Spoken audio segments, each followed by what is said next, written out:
Thank you for tuning in to Finish the Fight, a gaming podcast. If you have not, be sure to check out our Patreon at patreon.com/finish the fight, where we have some amazing merch and plenty of other things for you guys. If you're an athlete, you know the greatest motivator of all is the fear of letting your teammates down. After all, a team is only as good as its weakest link. So you owe it to those wearing the same jersey as you to be your best every time you step on the field. That's why there's no vape in team.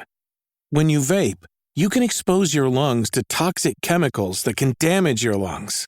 If you're a step behind, the team's a step behind. Brought to you by The Real Cost and the FDA.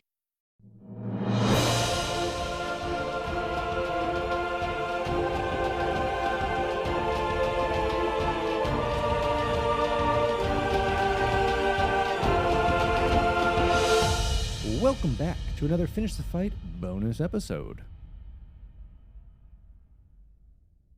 I'm your host, Eric Baker. I'm your host, Alex Kendall, and today we're going to be talking about what makes a video game. What are the components of a video game, and what are the most important? And it varies per genre, and I guess per decade, some might say. If you've ever played the video game design maker game, I forget what it's called, but you run a games company. It's pretty fun. And you have to draw these sliders to see, like, do I want more sound design in it? Do I want more level design? Do I want more of this? What makes each genre kind of good with that? And each follows 5 rough and tumble core concepts. So we've got game design. So that is looking at like your gaming world, your levels, your characters, things along those lines. Story design. Does it have a cohesive story? Is it compelling? Does it make sense? Does it, pull on the heartstrings or pull on the smile strings? We also have the audio design. So that includes the music, the sound effects, the sound design. Like if you're in a cave, is it auditorily, bouncing off the walls? The visuals, the graphic design. Are the graphics there? Do they need to be TAC 4K beautifully sharp, or can they be simplistic pixel art? And then finally, it boils down into mechanics and quality. Do I want a quick time event? Does it feel good to do like a double jump? Do these mechanics make sense for the game I'm in? So we'll go through each category, kind of breaking them down, and I think talk about importance for Derek and I in those things and how they kind of cross genre, even if your genre isn't, let's say, story heavy, why it's still important to have a story design. And I think that it's just a really interesting discussion. And we did a little bit of research just into, these different categories and where game designers really try and focus in on certain elements. And obviously people value and weight them differently. But we've done a few episodes now since we've come back where graphics in particular are not necessarily the most important thing that made those video games great. Stardew Valley, for instance, or perhaps if this episode is not out yet, or maybe it is, Super Mario Brothers on the NES. Those are 2 really, really great games where having a realistic vision doesn't necessarily equate to having a good game. And so it's a really interesting discussion, and I'm excited to talk about it.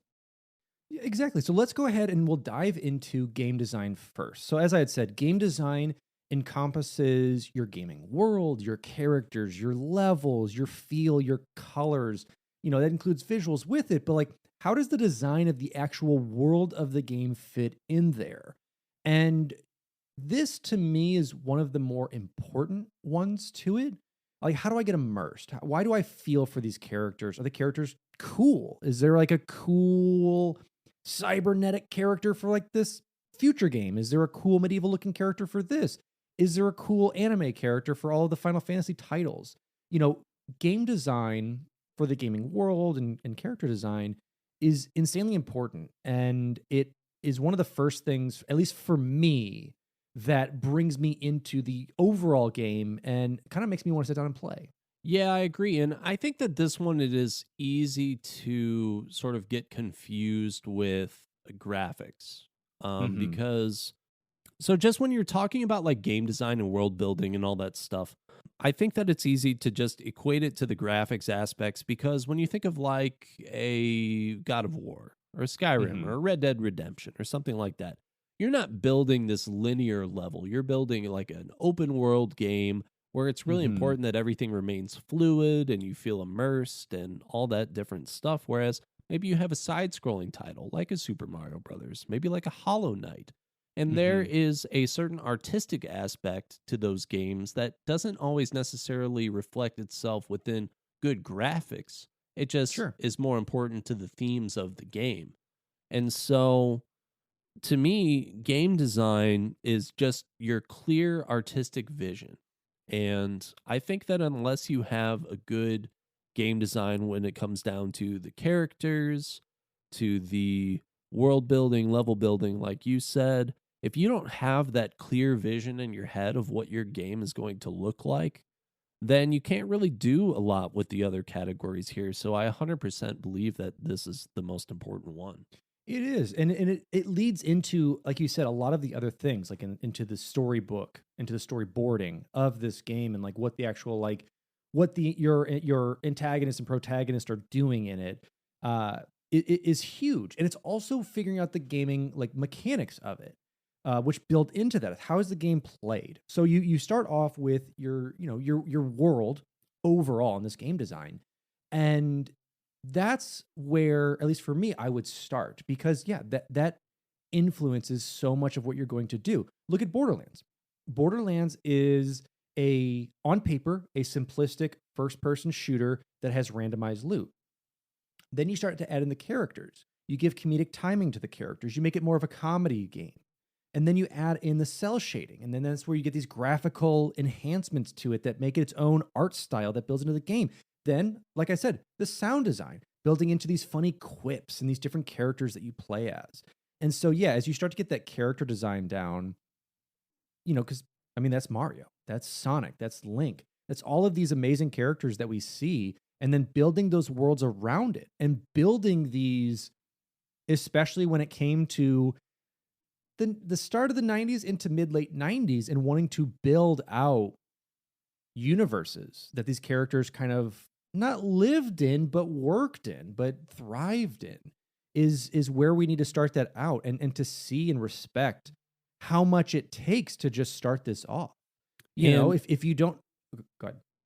well, I was just gonna say, and it depends too on how centralized, like what kind of game do you want? Do you want a very Sure. centralized point where maybe like a Mario 64, where you jump into all these different worlds just with the center hub?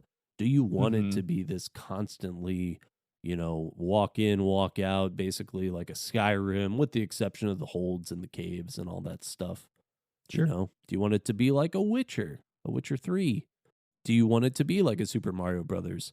And then just having the ability to then say, like, how much of a difference do we need within all these different areas to make it believable and make Mhm. it feel unique and make it feel immersive? And so, like in a Red Dead Redemption, when I go into what is, quote, the South, it changes pretty Mhm. quick into a swamp. Or if I go into the north, it changes pretty quick into like a wooded area or a snowy area. And then a game like Mario 64, if I want to jump into Bomb Land, then I can go and do that. Or if I want to jump into a water world, like I can go and do that. And it's still all believable because it's within this central hub within that game. And you can, Mhm. just having the setup in the game design of and that vision of what you want it to be is just so, so important. It's the bones of what we get into, and I think that, especially talking about Red Dead, leads us into story design. You have this idea that we're going to be telling with the gameplay design. Okay, it's going to be a cowboy story. It's going to be set in the old United States and within like kind of the South and Mexico as parts of it. We're going to be talking about these characters. We're building these characters into it, and character design, especially in Red Dead, is insanely important, and that builds into the story design. What is the story that we want to tell with these characters? And in Red Dead, I mean, it's obviously a very, very deep, deep story that we want to tell. and build out with dialogue and build out with these written dialogue choices that builds into the story that allows the characters to drive that story, to drive the narrative that we as an audience discover and build upon and feel and learn about with Arthur and John and the others in the band to feel. I mean, the story is like what makes us feel. I mean, it's what drives like every Final Fantasy game. It's what drives even like Call of Duty games when we're playing like single player. Like there is a story narrative that we're building upon, and other games are definitely more story heavy, Red Dead, compared to like Call of Duty, you know, stuff like Super Meat Boy, and these ones are more indie titles, but still have their own story. Yeah, story is an interesting one because I've played video games where the story is obviously very, very important. Like you said, the Red Dead Redemption series. I think the Assassin's Creed series for a long time, the story was very important. Gears of War, the original trilogy, the story became very, very important within that game. I think Halo has started to try and attempt to incorporate more of the story stuff, but at the same time was such a successful franchise that really its story was in those separate mediums in the books and all the external stuff. And so you can see where there is this dichotomy of games that are able to be successful with and without story. And obviously, in my opinion, the best games are the ones that hit all 5 of these categories, that fire on all those cylinders. But it's so difficult to be able to do that. And I think that Rockstar, in their more recent titles, has probably been the most consistent as far as hitting all 5 of these categories. But it also takes them like 1 billion years to put a game out. Yeah. And when they put a game out, it's always very acclaimed, but then they just kind of move on to the next thing and you don't always get that extra support. So there's a lot of resources that go into making games work based on all 5 categories. But then there are games that the story just, you know, it can repeat itself and still be fun. Look at like the Pokemon series, for example. It's simple. They've used the same story since 1996 or whatever. I mean, it's really interesting to analyze how important it is, because I think that Red Dead Redemption 1 versus 2, for example, Red Dead Redemption 1, obviously a very compelling story. Red Dead Redemption 2, another very compelling story. But those 2 games are so different to me in how those stories translate into gameplay. Sure. I think that in Red Dead Redemption 1, John Marston makes a lot more sense in the gameplay and is way more consistent from his cutscenes to when you actually play the game versus Arthur Morgan. And I love Red Dead Redemption 2, but one thing where I think they emphasize the story so much and got all these mocap actors and real actors and use their likenesses in the game, I think that sometimes it's a little jarring going from cutscene into gameplay. For instance, very early in the game, even if you are playing as a good character, Arthur just goes off on a tangent and just beats the shit out of someone, just brutally beats the shit out of him. And if you're not playing as that kind of character and the game designers have decided on a very particular story, then you lose a little bit of the immersion in that process. So it's, you know, at what point do you say, I want to be able to give players freedom, but I also want to drive a narrative? And how much weight do you really want the game to put in the story? And I think going back to Pokemon, I think Nintendo kind of puts story last, but I think it works. I think for most of their games, the story is not an afterthought. I'm not going to say that, but it's not a major player in pushing the narrative that you're doing. Like we talked about in Super Mario, it's go save Princess from Bowser. I mean, that's most every Mario game with, you know, flavor and changes throughout, but that's for the most part. And then even like Zelda's a little more advanced, but it's very similar. Either get the Triforce, get the Master Sword, defeat Ganon, or defeat your big bad, maybe save someone. It follows this same trend with it, but it makes sure that that game design and game character design is done insanely well. And then you have, obviously, with music and sound design too, building into that. But going to story, another category that put story pretty much first was most of your Telltale games. So that's your kind of choose your own adventure games where like the story drove everything. And you, as this third party person, even fourth wall breaking, are making the decisions for a lot of these characters. Even Stanley Parable. In Stanley's Parable, they have so many ways for you to complete this game. There's so many, different endings that you can try and achieve. And it is this story narrative that slowly builds it out.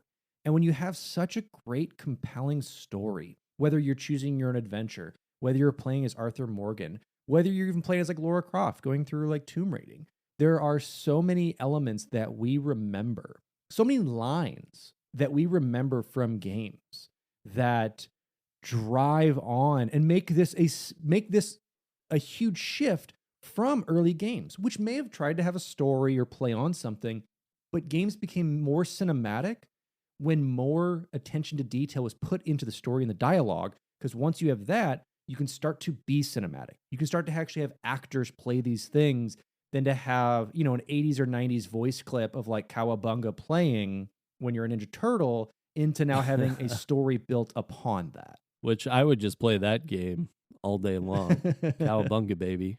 Let's do it. Yeah. Give me a pizza, a nice New York slice. And yeah, so it changes it because even like Turtles in Time has at least a linear story, but it's an arcade story. It's a story trying to just to drive the level. It's not anything that's trying to make you think with it. It's driving you to the level to fight the next boss, to put more quarters into the game. And when we can expand past that and deliver a cinematic piece, a narrative piece, is I think where we shift into quote unquote modern gaming, where gaming has transcended from, oh, those things will make your brain rot, into this is part of culture.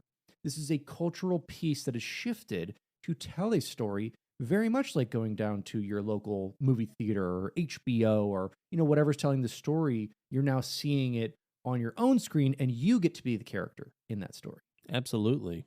You and I kind of offline were talking a little bit about the Star Wars movies. Mm-hmm.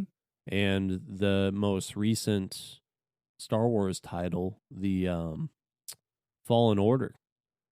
I actually find the story to be relatively compelling. And so while I wasn't maybe necessarily satisfied with some of the more recent Star Wars films, I feel really good about going and playing that game and enjoying myself and getting a little Star Wars fix. Sometimes video games, do a pretty solid job of just another one is what's the one with it's like the Force Unleashed, I think. Yes. Star where you Killer. play as like, yes. Where you're kind of in between where Darth Vader and, the rebels and all that stuff and doing that story. That was really fun to me as well.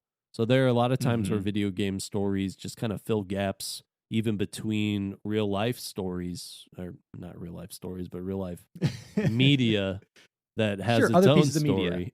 And they can be kind of fun for that way. I think Telltale was a really great example as well, just because that's a game that really only focused on story, and it still was relatively successful. The studio went under eventually, but that's because maybe they were using these very expensive IPs to sort of drive that. Yes. I think that there are plenty of point-and-click stories that have existed outside of popular IPs where solely story-driven game can still be successful. Mm-hmm. And I think it's the point I want to end on too, is just I love narrative. I even love narrative. So I'll even say this story with a game. Not only is the story written within the game great, I love lore outside of it. I love lore that you can build upon for your character design, for your world design, that the studios can build out of that. We see that in League of Legends. We see that in Apex, where they're not story-driven games whatsoever. Yeah. They are game mechanic games. They look good, but they're game mechanic heavy and character heavy, and that's pretty much it. But then when you can get lore outside of that and build upon that and world build, it's really cool. Now, I do want to shift this because I think that's kind of all very much visuals we're seeing. We're seeing kind of how the game is started, how the story is written. We're building into it. One thing that I think is probably the most overlooked, usually, is the sound design. because sure, you may recognize a song, you may recognize the theme songs of Super Mario, Elder Scrolls games, GTA. You probably will remember some of the jingles or tunes from a lot of these that like hype you up, but it's not just that. It's how does a sword sound when it swings? Does a gun fire and make that correct sound? Even recording just straight up audio of characters, of line deliveries. Does that fit in and mesh into this world that's built around it? And I think sound design is very interesting. And I guess I have a bias towards sound design just because I have more of a musical mind. So I don't know if people see and hear that stuff the same way that I do. And so obviously I focus a lot on, the music and the sound and Sure. whatever else is coming through in the game. Such an important immersion aspect, I think, that moments can be made or they can be broken by bad sound design choices. And so when you have this big epic, like I'm going to see a ship in Fallen Order for the first time, like, do I want to watch it in silence or do I want to watch it with like a big sweeping symphony? Sure. That makes that moment feel completely different. And, from a very early point, I think video games have been doing like some version of like physical reactionary sound design that makes it interesting. Like running through a puddle of water. Should you hear the splashes around you?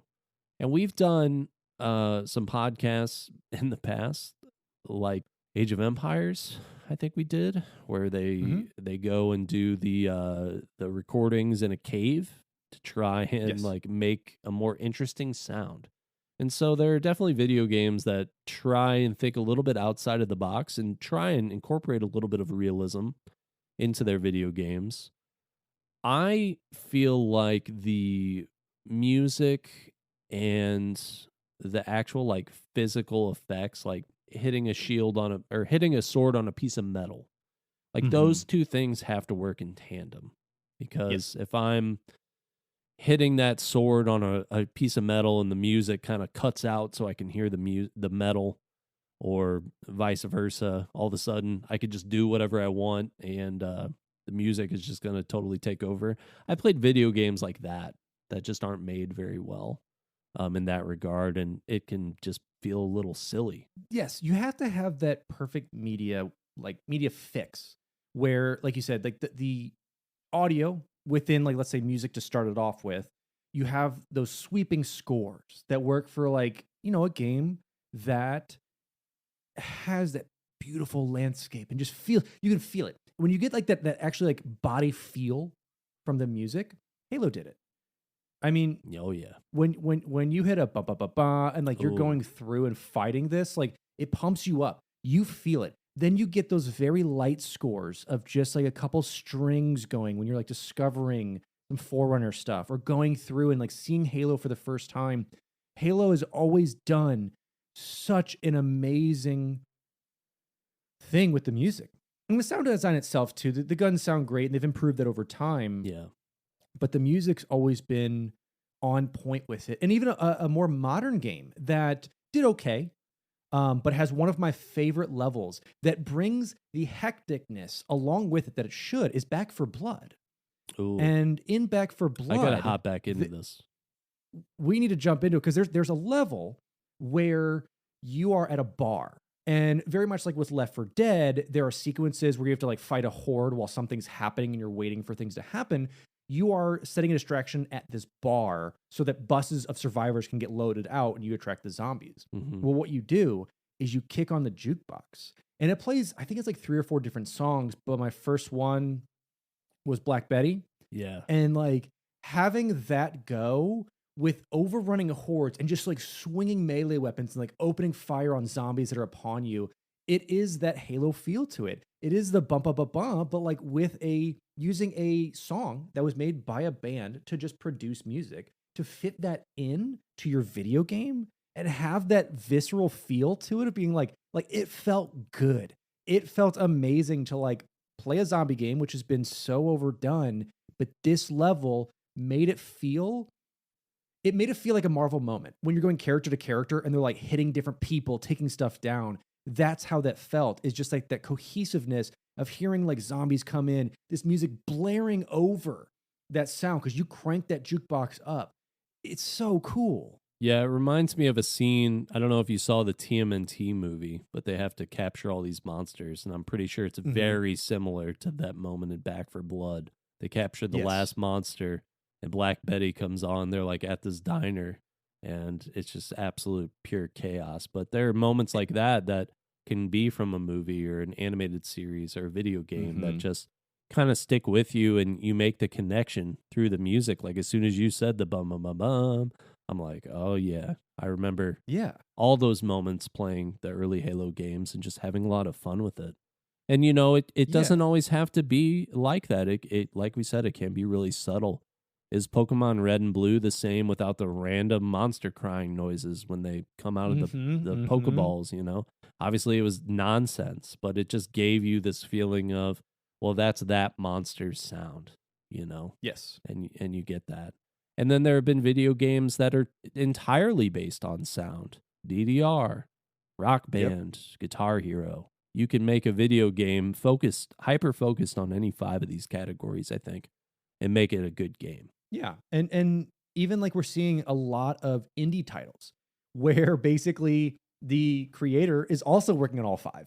You know, I mean, you have started with Concerned 8 creating those sounds, as well as like jumping over to Undertale, which are both 2 distinctly different soundtracks, but 2 that fit those genres so well and have recognizable things. Even like in Undertale, when Sans talks and you hear like the like that type of stuff, you know, it didn't sound anything like what I did, but it sounds like Sans, and it sounds like these characters from it. And when you hear it and you've played it, it sticks with you and it fits those simplistic games very well. And it's such a core part that I don't say any of us overlook. I think it's just easy to just, when it works and you don't pay attention. When it doesn't work, you notice it. But when it works, it fits in seamlessly. Now, there are certain games that just the soundtrack just takes over as the star of the show. And I'm going to shout one out. There's an indie title from Xbox 360. I made a game with zombies in it. Oh, yes. That whole game, it was basically like Asteroid, but with zombies. And the soundtrack, you basically play a game that's like 10 minutes long, and it's just this one song. I made a game with zombies in it. Highly recommend it. If you guys have not played that game, at least go and watch it on YouTube. You could probably watch it in 10 minutes, but very much worth it. Yeah, and it's so much fun to hear stuff like that. But then let's jump over to, I think, what is one of like the biggest debates and I think the biggest issues in modern gaming, and that comes down to the visuals, the graphics, the graphic design of the game, which has always been a prevailing sales point for next gen. I think that's always the biggest thing for next gen is, oh, it's in 720p, it's in 1080p, 4K. Oh, that console can handle 8K. You can see like the nose hairs in that character from 20 feet away. You know, that I think has always been fetishized a bit for a selling point. But I want to talk about, when is it important to really focus on the graphics and when is it not? And I think that even comes down to like what we talked about with sound design. Some games really require a lot of it to be integral. Some just like, boom, hit one track. That's the whole thing. Yeah, I think that visuals for video games, for me, are frequently in the lower category of importance. But I've mostly primarily been a console gamer my entire life. And so I've always been sacrificing a little bit of the potential of certain video games, especially more recently. And so when I see a stunning video game that I think just looks incredible, I recognize it immediately. Someone started submitting like Red Dead Redemption 2 screenshots to a local news station saying like, yes, here's, you know, my view this morning or whatever. And they put them on air. Like that's how realistic a game can look now. And I think it's honestly incredible when they can do that. But at that same time, do you lose a little bit of the artistic aspects in that regard? Because if you're trying to just make a world that looks like the planet Earth and you Mhm. just want to make it look as realistic as possible, you're not going to have a lot of room for debate. Like a person looks like a person, an animal looks like an Mhm. animal, a tree looks like a tree. You can't change that. Whereas you take a Mario, and if I plug Mario into that same world, he's going to be really out of place. Or he's going to Yes. look kind of creepy if you try and make him look like a real human person. They can be a lot of fun and they can be stunning. And, there are mediums where it's stuff based on the planet Earth, but is not quite the planet Earth. That just looks really pretty and cool and neon. And I think that's, what attracted people to like cyberpunk, stuff like that, Mhm. cool Mhm. visuals. To me, this category has never been the most important because I grew up playing 8-bit and Sure. 16-bit games are now kind of popular just as like an indie version of video games. Yeah, and it's a quick jump for, one person or a small team to be able to create these visual assets without having to have these insanely expert artists who can jump into Maya, Blender, Cinema 4D and make 3D renders of like pores stretching, over skin as we're seeing a lot of modern games. And I think that's where we have that divide now because I remember in the 2000s like seeing like Madden and seeing these other ones like, dude, that looks so real. Yeah. Like being able to see them like play this like game and like, playing like, because I remember my dad who never really played games seeing me play a game is like, is that a TV show? I'm like, no, this is a game. That looks so real, doesn't it? And then that was like '06. You jump 10 years, you're like, that looks like garbage now Yeah. compared to how things have advanced. And that's just computer graphics in general. But there's a couple categories I'll jump into things with. Your hyperreal, your Call of Duty Modern Warfare 4, so the remake of it Yeah. that just happened, Red Dead Redemption 2, hyper realistic. Want you to feel like real people in a real time, not overly saturated, hitting the color tones of that era. Kind of you're kind of like almost like a hyper real photo, or I guess that is real. Hyper real drawing, I should say, where it feels lifelike. Yeah. It feels as lifelike as you could get. And that's where a lot of AAA titles kind of sell that.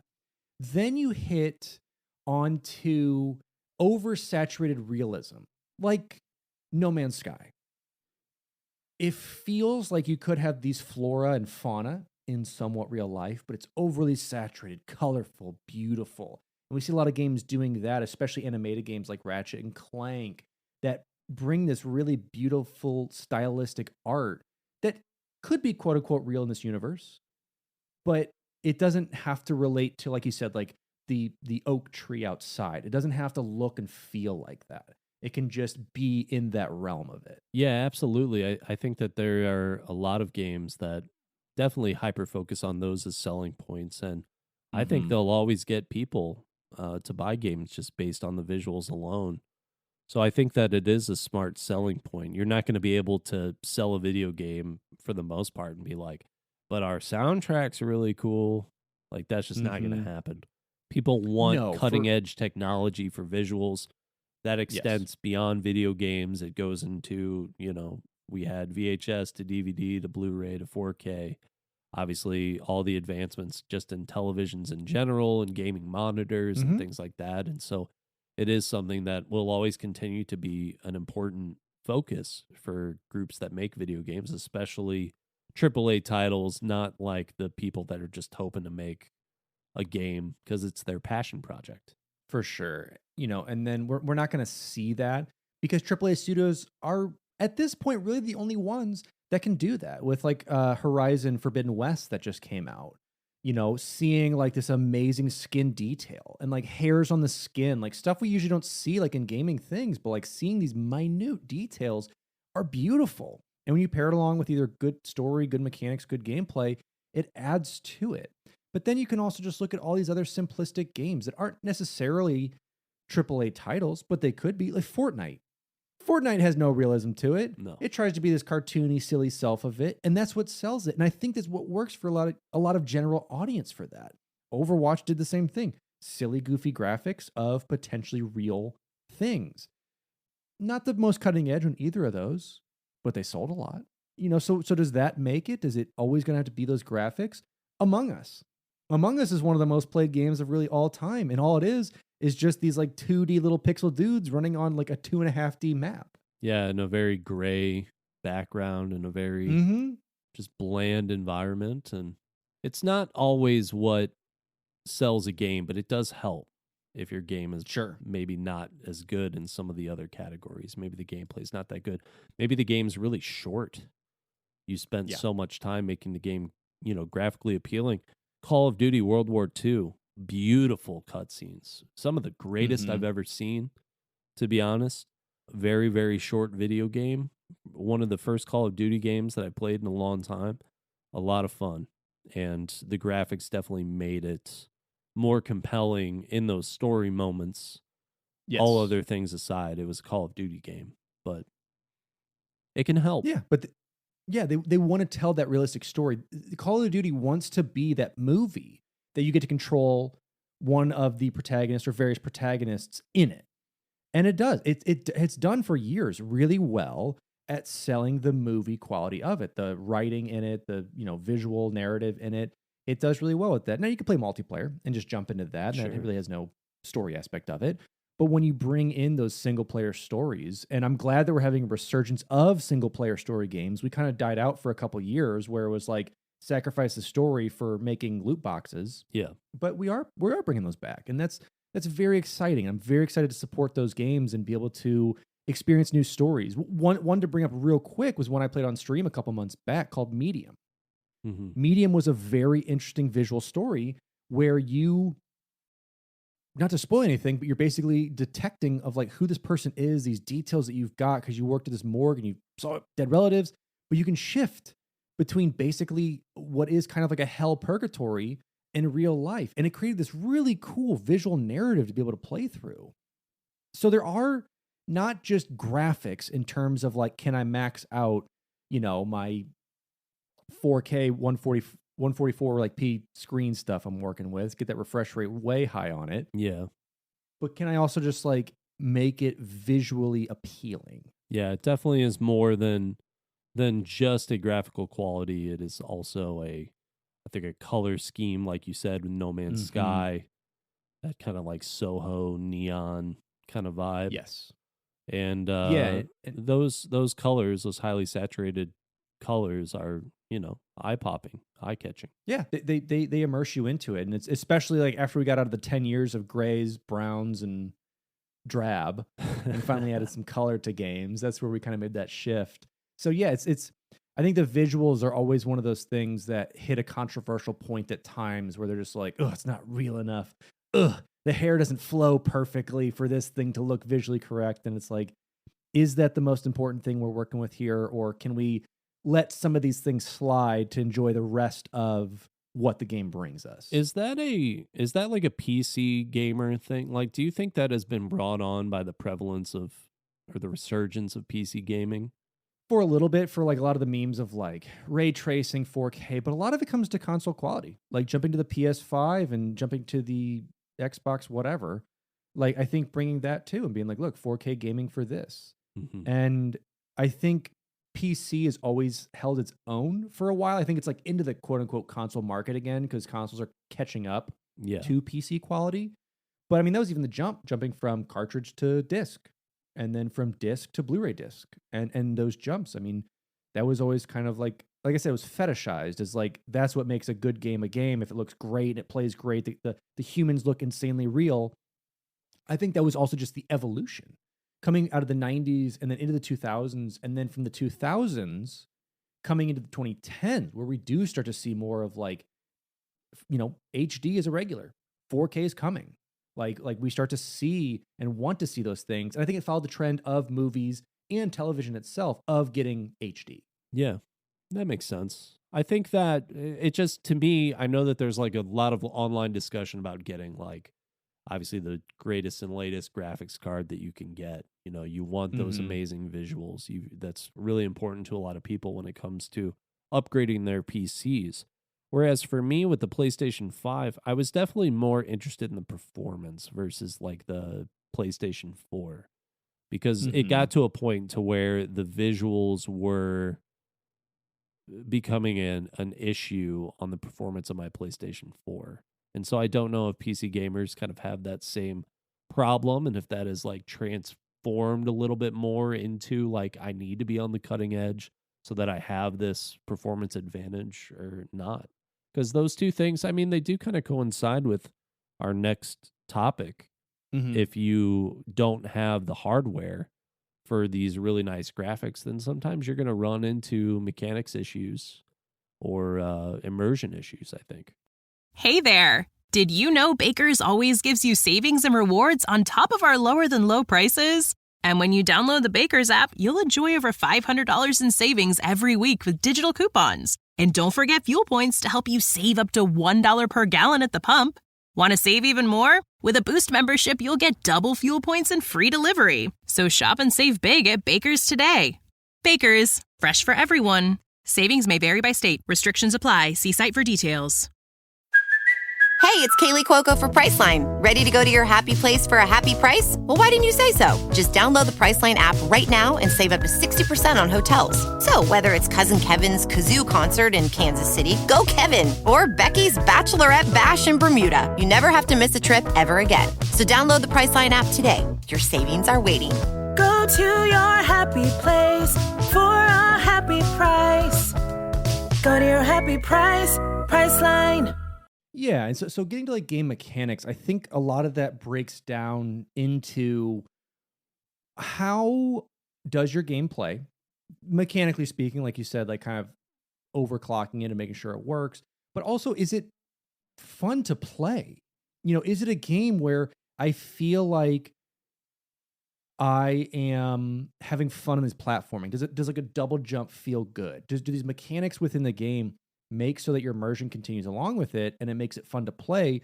Or is it like a Halo 4 ending where I'm just hitting like my stick up with a QTE to finish the final boss? Yeah. You need to make sure that those game mechanics overall work extremely well through the game to give the players an immersive feel, to give the players a feeling of like being in those characters' shoes, of jumping, shooting, running, driving. Those all need to coincide when you have everything else built in. Yeah, mechanic stuff, it's nothing is worse than when you're like halfway running through a wall. That was such a big issue. As much as I have nostalgia tinted glasses for all of the old video games that I played growing up, that was such a huge problem back then, where you could just halfway pop into a wall. Sometimes if you ran into it fast enough, you try and slide through. And I know that stuff happens more now, or happened more then, and still happens a little bit now. But it's just when the mechanics don't feel right, like if I swing a sword and it goes through a wall, I swing a lightsaber and it's cutting someone, but they're just kind of like falling over, then obviously that's a little bit of realism that is lost upon me. And I think that the mechanics are largely similarly to the rest of the categories, but probably like in the top 3 of the 5 important. That's why Super Mario Brothers worked, because it had good game mechanics.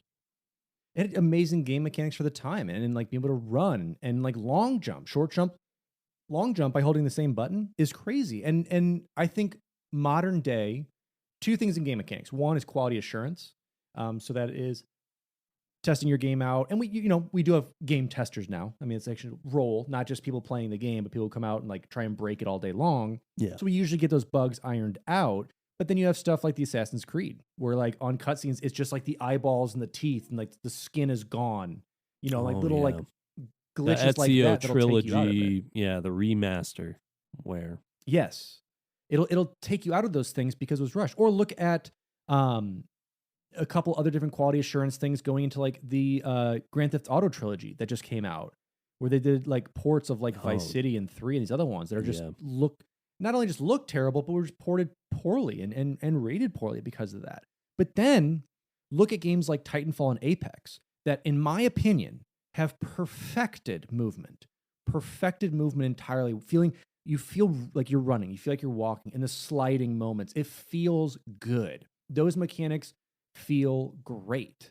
And unfortunately, Titanfall and Titanfall 2 came out at bad times and underperformed, for the studio. But then you have Apex come in, bring in that free to play battle royale, but keep that movement. It works so well and it feels so good. And it's like you have games like that where the movement and the first person shooter aspect, especially, I think also kind of gives them a little bit of leeway because you experiencing it in the first person, you don't necessarily know if your feet suddenly just went through like an entire floor or whatever else. These third person perspective games is where I think they have to be more careful.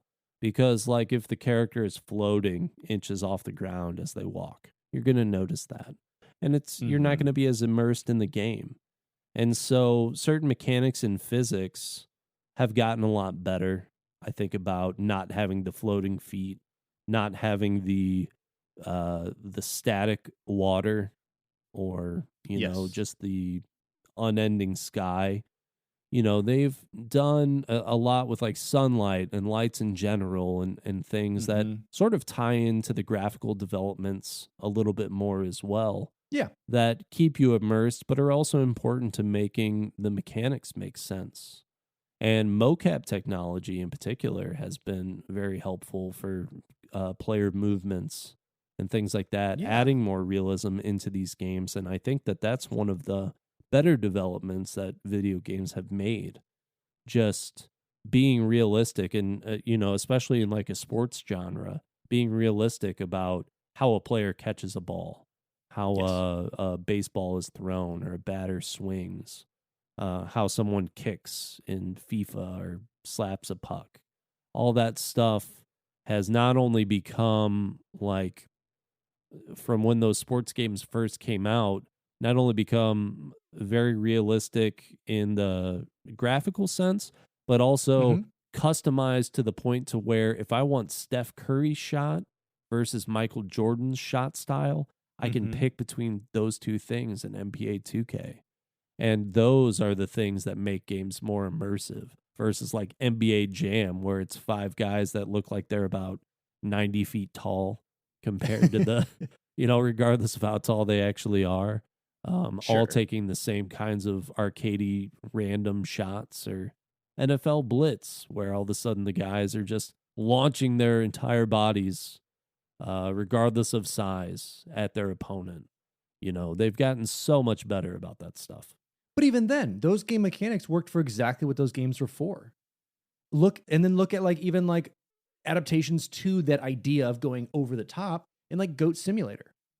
Being a game that is just a ridiculous premise and then using the physics engine, using these really dumb things to exploit what people are trying to perfect and be like, okay, we have to make sure like if they ragdoll, it's only like, 0.2 pixels this way that goes like this. And Goat Sim is like, what if ragdoll just entirely breaks? What if we just go for it? Yeah.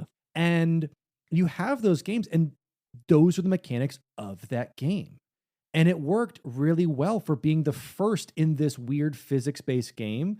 Because we start to get ragdoll games after this, like Gang Beasts, Humans Fall Flat, that use this idea of like just jelly characters that use those weird physics properties of it to make the game. And sometimes those silly mechanics that are discovered on accident or are bugs are implemented in those ways. And like NBA Jam is like over-the-top ridiculous arcadey basketball shooter. Excuse me. You're not just shooting basketball players on the court. Sorry, Magic. Sorry, Magic. You're gone.